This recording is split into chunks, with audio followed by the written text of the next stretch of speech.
I used to believe that reacting quickly meant I was strong, that answering back meant I was brave, and that proving people wrong immediately was the only way to protect my self-respect. But what I didn't understand back then was that every reaction I gave was slowly turning my life into noise, chaos, and exhaustion, because I was living like a door without a lock, open to every knock, every insult, every careless word thrown by people who didn't even matter in the long run.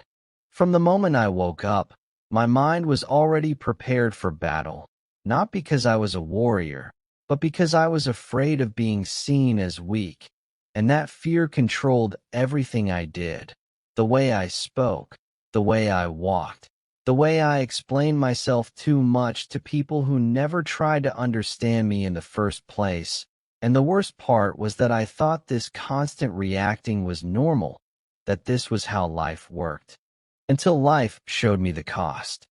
At work, if someone questioned my effort, I reacted with sharp words disguised as logic, and even when I was right, my tone made me lose respect, because people don't remember your point, they remember your behavior. And I learned that lesson the hard way, slowly, painfully, one argument at a time, one uncomfortable silence after another, where I stood there wondering why being right felt so empty.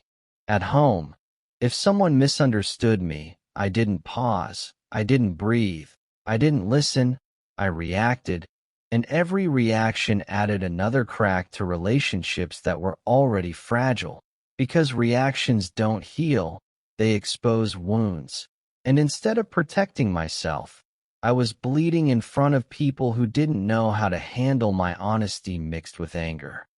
Social media was worse, because there everyone reacts without consequences, or so it seems, and I was one of them, replying to comments, defending myself, proving strangers wrong, investing energy into people who forgot me the moment they closed the app, and still, I kept reacting, because silence felt like losing, and losing felt unbearable to my ego. The truth I didn't want to accept was simple and uncomfortable. People who can control your reactions can control your life, and at that time, almost everyone had access to mine. The breaking point didn't arrive loudly, it arrived quietly, disguised as a normal day, a normal conversation, a normal provocation, but this time, my reaction didn't just hurt my pride, it cost me an opportunity one had worked for years to earn. And when I saw the disappointment in the eyes of someone I respected deeply, I understood something I had never understood before. My biggest enemy was not the people provoking me, but my inability to stay still when provoked.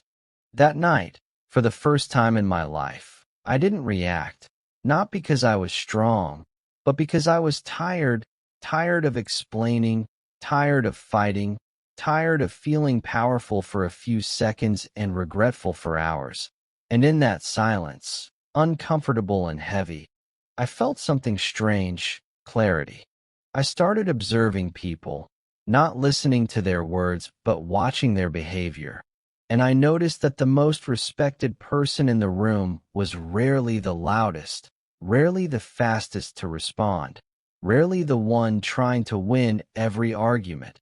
And that observation planted a seed that would slowly change everything. I didn't transform overnight. This wasn't a motivational movie moment.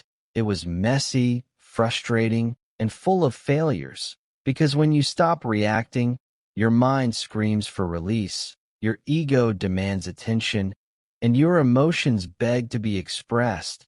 But every time I paused instead of reacting, even for a second, I felt a small shift, like reclaiming a piece of myself I had given away years ago.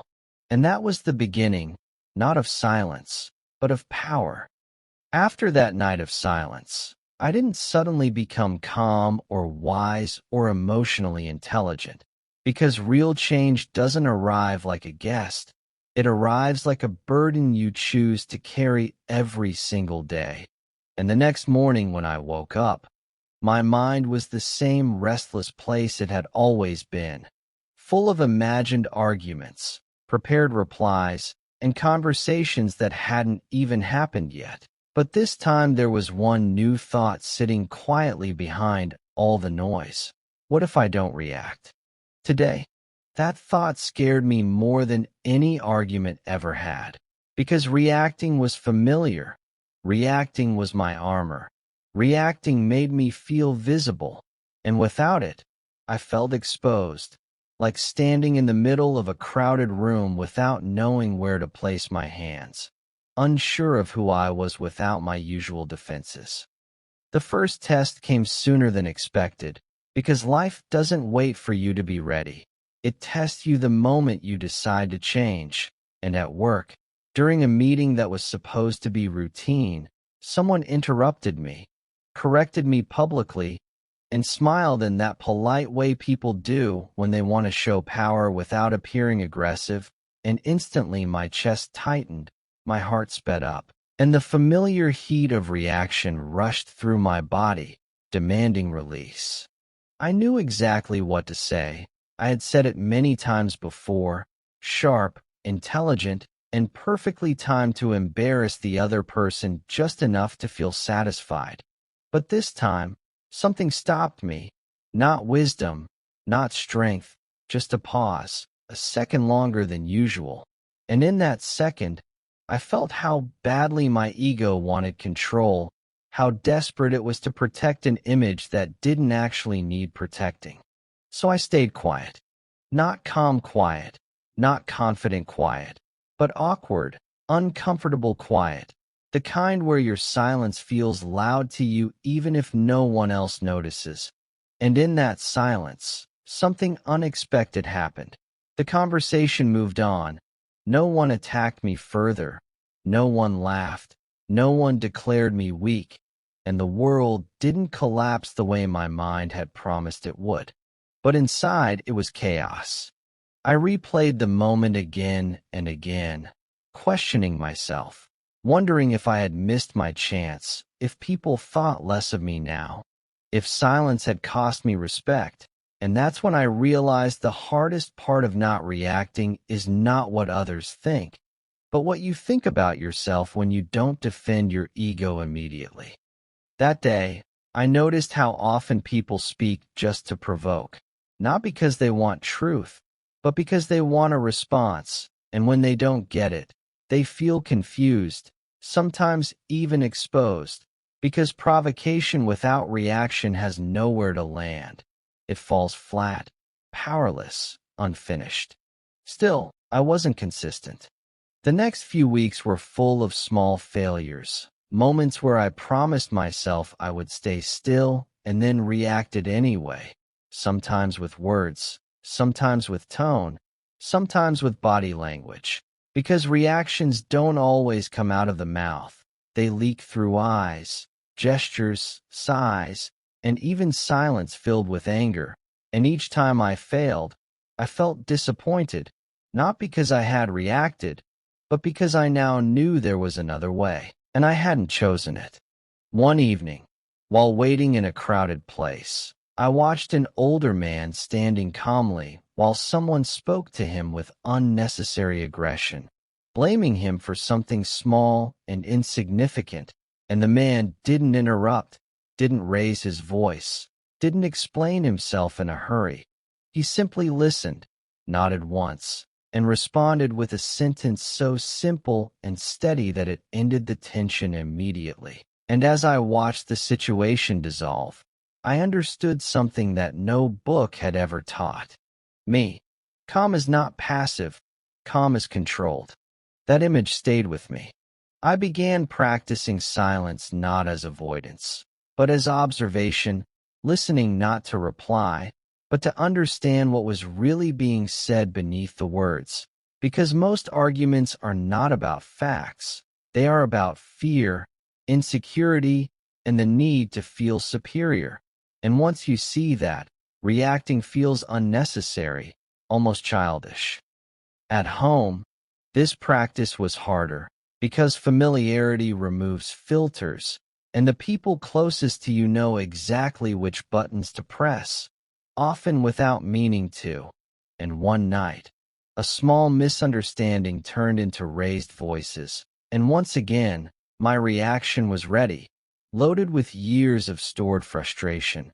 But I stopped myself, not because I didn't feel hurt, but because I didn't want to turn temporary emotion into permanent damage.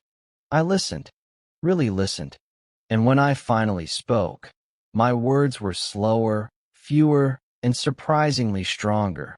Because when you don't react immediately, your words carry intention instead of impulse. And that conversation ended not with victory, but with understanding, which felt unfamiliar and deeply relieving. But not everyone appreciates your growth.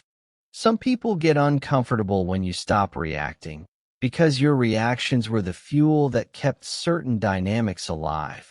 And when that fuel disappears, they feel the loss of control.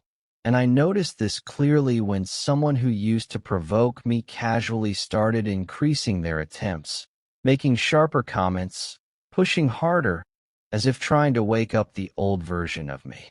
This was the real test.